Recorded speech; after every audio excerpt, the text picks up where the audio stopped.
Hi, my name is Nani and welcome to my channel where I share with you my top tips on how to look good, feel good, and smell good from the inside out. In today's video, we are going to be talking about some of the most unique and polarizing fragrances within my personal perfume collection. So of course, if you guys would like to hear which are my faves, definitely stay tuned. And if you enjoyed this video, go ahead and give me a big thumbs up and of course, subscribe to my channel for more. Let's go ahead and jump right into it. This fragrance is definitely one of the most unique fragrances in my collection, and I feel like I understand why it's not everyone's cup of tea. They do have a bunch of different flankers now, so you should be able to find something that maybe works for you. But this scent profile is one that I feel like everyone needs to have something like this in their collection because of how unique and different and sophisticated it is. This is one that I would definitely say that for you to enjoy this scent, you have to enjoy fragrances that have a citrus tone to them, but also fragrances that have an earthy tone to it. That's the word that I would use to describe this the most, is that it's a very earthy, mossy fragrance because it has an oak moss note in the base. You get pretty much a balance of the citrus tones and these earthy, deep, mossy tones. That oak moss is very, very prominent. You do get some patchouli as well in here, which I feel like adds to kind of like the earthiness of the fragrance itself, but it's done in such an elegant and sophisticated way. It is one that smells more like a grown-up. Like, this is not one that if you're looking for your fruity fragrance or, you know, easy to wear, casual wear, like this is not one of those. This is one that's a bit more of a grown woman. This is more of a sophisticated woman. This is a very direct woman. That's what I get from this fragrance. Even though it's very well balanced with all the other floral tones as well as the citrus tones, I feel like the earthiness itself just adds this mature touch to this fragrance, very sophisticated and elegant. And that's why I feel like a lot of people from the younger age groups won't really appreciate this scent. It's not necessarily a fragrance that I would call fun. It's not a fragrance that I would say is easy to wear or easy going. It's none of that. I haven't tried out some of the other flankers, so I'm not really sure if they're that different, but this is one that to me, I don't gravitate towards on a casual basis. This is one that I feel like I want to be a little bit more dressed up. I want to make an impression.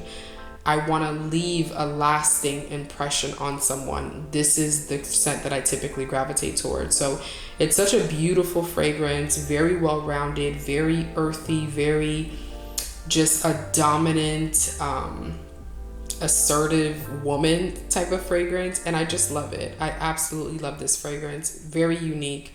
And I understand why it's not everyone's cup of tea, but it definitely is mine. So that's, again, Chloe Nomad. This one has been hated on for years. And I understand because it's quite a loud fragrance.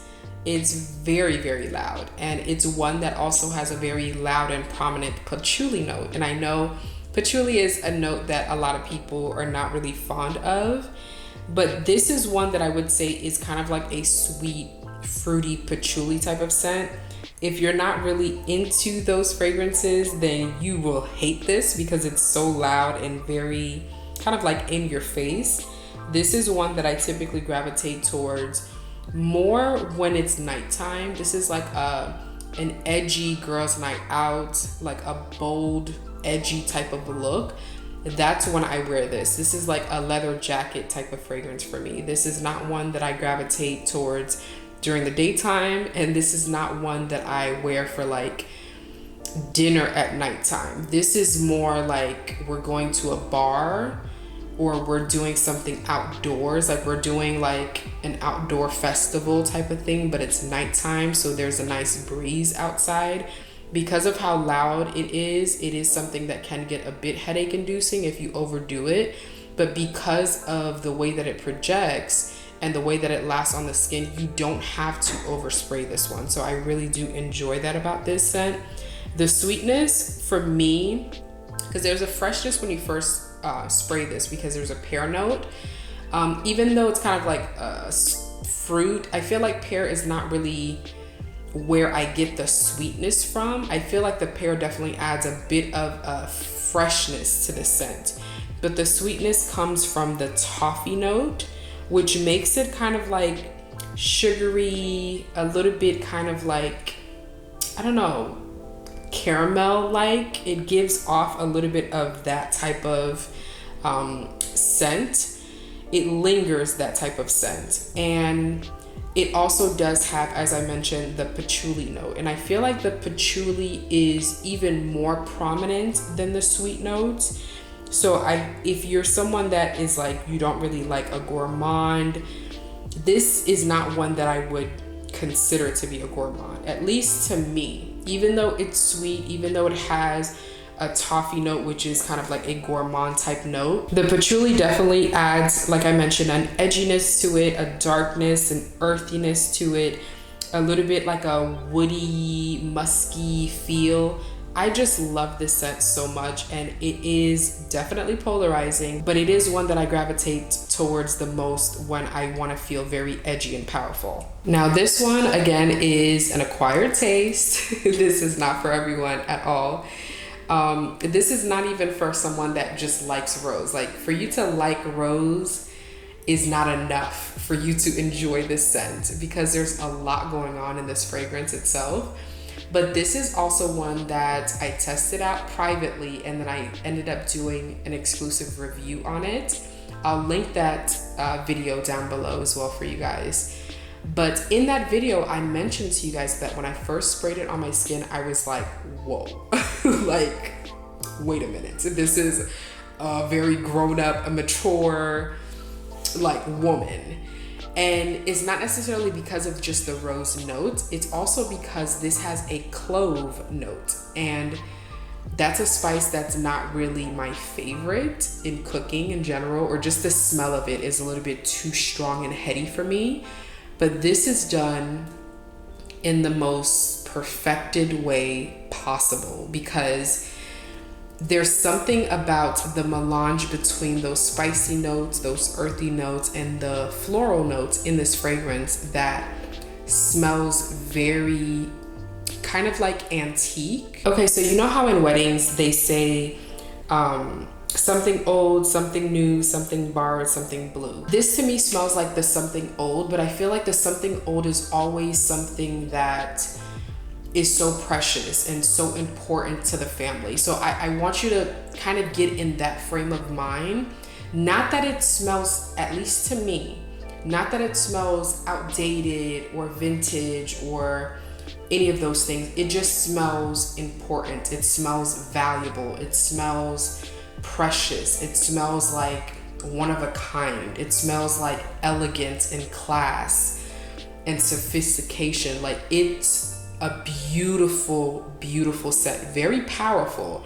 This is one that I will say, do not overspray because you will choke and die. This is very, very strong, and it's just such a beauty, and one that I'm just absolutely obsessed with. So again, that's Portrait of a Lady by Frederic Malle.